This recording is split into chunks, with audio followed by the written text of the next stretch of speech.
Hello, my name is Falk Schwendicke. I'm a dentist by training and the head of the Department of Oral Diagnostics, Digital Health and Health Services Research in Berlin at the Charité.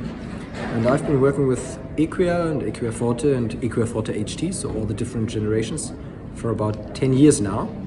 And I think it's a great and very interesting material because it complements the whole suite of materials we have out there.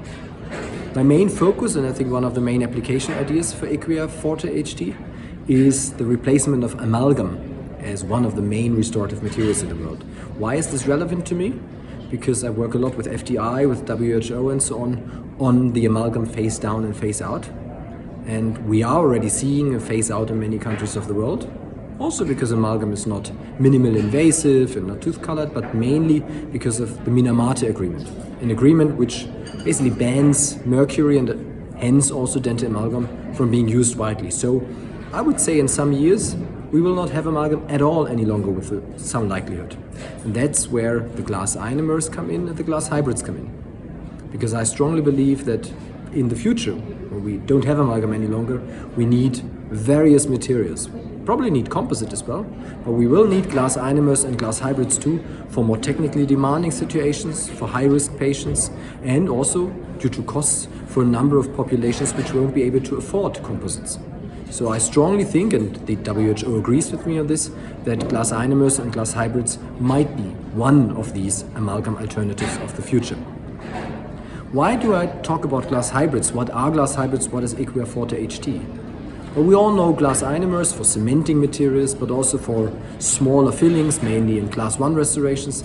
The glass hybrids, they try to evolve and try to get better exactly where we have the weaknesses with the glass ionomers.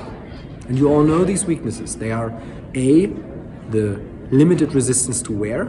Glass ionomers, they wear quite a lot. You have erosion problems. And B, and that's the biggest problem if you want to build an amalgam alternative, which is rather a class 2 material, a material for the load-bearing posterior cavities. Glass ionomers have a limited flexural strength. They are glasses.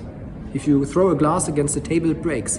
That's one of the properties you also have with the glass ionomers. And that's exactly where the glass hybrids are getting in, because they have quite a lot improvement when it comes to flexural strength, about nearly twice the amount of flexural strength.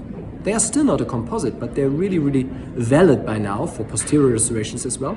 And because they're covered with a resin coat, they also come with quite solid wear resistance. So by now, we are seeing more and more data from all over the world. These materials might be interesting also for the posteriors. And anyway, for the class 5, for cervical lesions, we always had good data that these materials work. And I think it's particularly interesting that, for example, for glass hybrids, for Equia Forte and Equia Forte HT, we even have data from randomized trials, multi-center trials, from Turkey, from Serbia, from Croatia, and from Italy, where we can show that these materials perform equally to composites in class 2 restorations, in load-bearing restorations, in permanent teeth.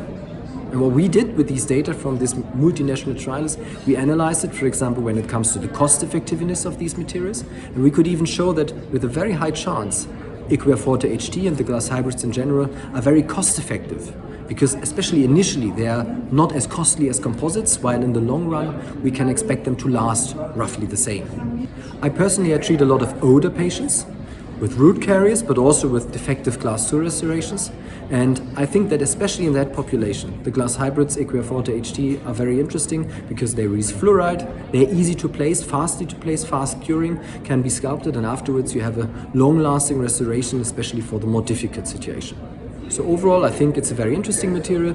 It fits into what we need in the dental practice. It's not the single material which we will use in the future, but one of many, and I hope you enjoy to use it as much as I do. Thank you.